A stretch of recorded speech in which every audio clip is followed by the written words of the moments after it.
So we're going into the final days of May, and the 49ers have finally added somebody in free agency trade. They've acquired a player who can actively help them win in 2025. It took them long enough, man. But Bryce Huff, defensive end from the Philadelphia Eagles, is coming to San Francisco, according to Adam Schefter and other reports.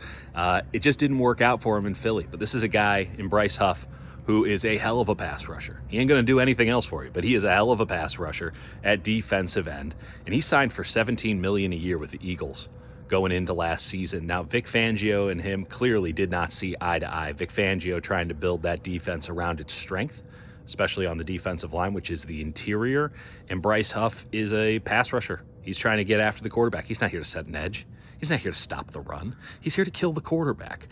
Ultimately, that's not what Vic Fangio wants his defensive ends to do, and it just didn't work out. So the Eagles are moving on, and it's the 49ers' gain because they need someone who can go and kill the quarterback. Besides Nick Bosa, who's going to do it for him?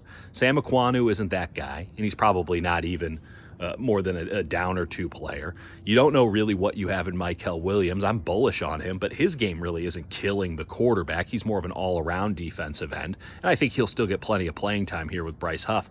But on third down, you need someone to line up and go kill, and the 49ers get that now in Bryce Huff, who had 10 sacks for Robert Saleh 2 years ago with the New York Jets, which led to that big payday for him. And the 49ers get him for a song. They get him for a mid-round pick. They get him for like $7 million on the cap. They can get out of the deal at the end of the season. This is a huge move for San Francisco because they were going to have to rely on Robert Beal, who's done nothing except get injured since he showed up. A big swing and a miss on Robert Beal. I'd be surprised if he's on the roster moving forward, frankly. This is a huge win for the 49ers. Took them long enough to get after it. Not going to be a comp pick or anything like it, but this is a guy who fits what the 49ers want to do, kind of that all gas, no brakes. You can't see me rolling my eyes, but I'm rolling my eyes. They got a motto and everything.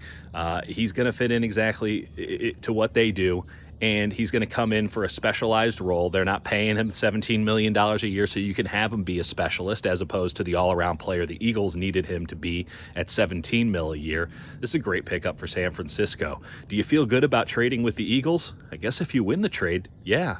So something to keep an eye on here as the 49ers continue OTAs and then head into minicamp. They got themselves another pass rusher at a position of dire need for this team. Looking at a couple other spots that they could add at safety, obviously one of them. I don't even know who's going to start at safety. And then wide receiver as well. I'm looking at the Niners and I'm thinking, hey, they might be in the business of adding some players now after months and months and months of purging the roster. They might be in the business of adding, and that might change the formula for this team going into 2025. It might define them more as a team that's in win-now mode as opposed to wait and see. I guess we'll just have to wait and see how much more they can do between now and the start of the season. 99 days until the first kickoff of the campaign. I'm looking forward to it. Hope you'll stick with us at Dieter and Hutch throughout it all.